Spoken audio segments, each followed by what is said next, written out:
নমস্কার, আপনারা দেখছেন সংবাদ পরিবর্তন। এই মুহূর্তে সব থেকে বড় খবর সংবাদ পরিবর্তন আপনাদের সামনে প্রথম তুলে ধরছে বাংলার হৃদয়ে মমতা অভিষেকের সোশ্যাল মিডিয়ার পশ্চিমবঙ্গের চেয়ারম্যান মোহাম্মদ সামায়ুন রেজা সুদূর মালদা থেকে কলকাতায় এসে একটি জরুরি বৈঠক সারলেন এবং আমাদের সংবাদ মাধ্যমের তরফ থেকে সরাসরি মোহাম্মদ সামায়ুন রেজাকে ধরতে পেরেছিলেন এবং ওনার কাছে কিছু প্রশ্ন রেখেছিলেন মোহাম্মদ সামায়ুন রেজা। শুনে নেওয়া যাক কি জানাচ্ছেন উনি। আজকে আসতে দেখা কি কারণে আজকে আপনি ডিএম অফিসে এসেছিলেন?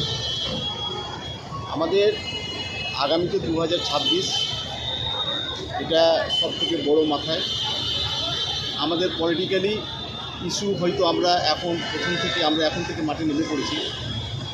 আজকে বিশেষ করে এসছি, আজকে নয় প্রতিনিয়ত আমি কলকাতা আসছি। প্রত্যেকটা জেলা এবং প্রত্যেকটা ব্লক এবং বুথ লেভেল থেকে আমরা বাংলার হৃদয় মমতা অভিষেক সোশ্যাল মিডিয়ার মাধ্যমে আমরা গোপনীয়ভাবে মিটিং বিভিন্নভাবে আমরা করছি।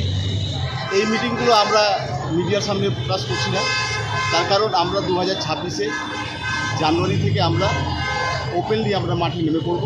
তার আগে আমাদের শুধু কাজ হচ্ছে যে বিভিন্ন ব্লক থেকে জেলা থেকে শুরু করে বিভিন্ন স্তরে যারা অন্ধকারে বাস করছে এখনও পর্যন্ত বিজেপি এবং অন্যান্য দল যারা আছে তারা ঘরের মধ্যে অন্ধকারে বসে বসে শুধু তালি মারছে।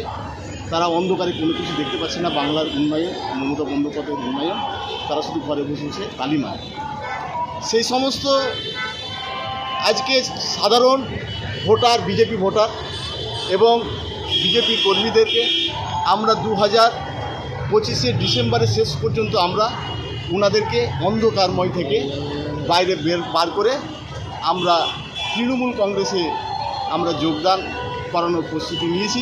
ডিসেম্বরে আমাদের সম্পূর্ণ কাজ সম্পূর্ণ হবে বাংলার হৃদয় মমতার পক্ষ থেকে এবং জানুয়ারিতে আমরা ওপেনলি এই ইলেকশন আমাদের স্বপ্ন যাতে প্রত্যেকটা ঘরে ঘরে বিজেপি ছাড়া অন্যান্য যারা বিরোধী আছে তারা শূন্য থাকবে। 294 থেকে 294 মমতা বন্দ্যোপাধ্যায় একেবারে ভরা ফুলঝুড়ি ভর্তি করা, ফুলঝুড়ি উপহার বাংলার হৃদয় মমতা থেকে শুরু করে যত সোশ্যাল মিডিয়া আছে তৃণমূল কংগ্রেসের সবাই মিলে আমরা একসঙ্গে এই উপহারটা তুলে দেব।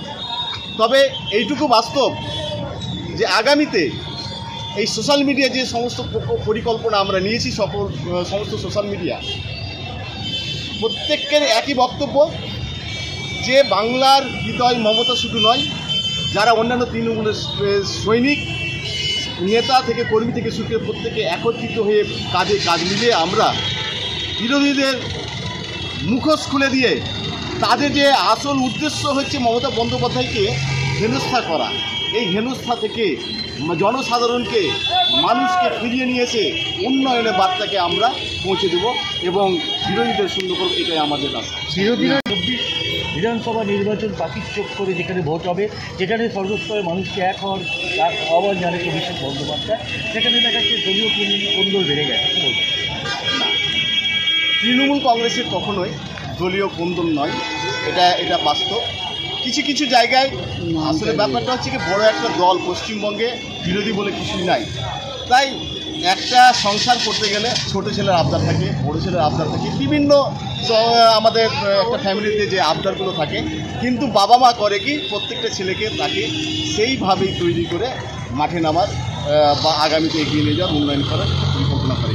দল সেম একই কেস, যে ছোটোখাটো একটা হয়তো দুঃখ কষ্ট থাকতে পারে, সেটা আমরা মমতা বন্দ্যোপাধ্যায় যেহেতু আছেন এগুলো সমস্ত কিছু 2025-এর মধ্যেই মিটে যাবে। আপনার নামটা? আমি সামাইন রেজা, বাংলা হৃদয় মমতা রাজ্যের চেয়ারম্যান। আরেকটা জিনিস আমি বলছি, গতকালকে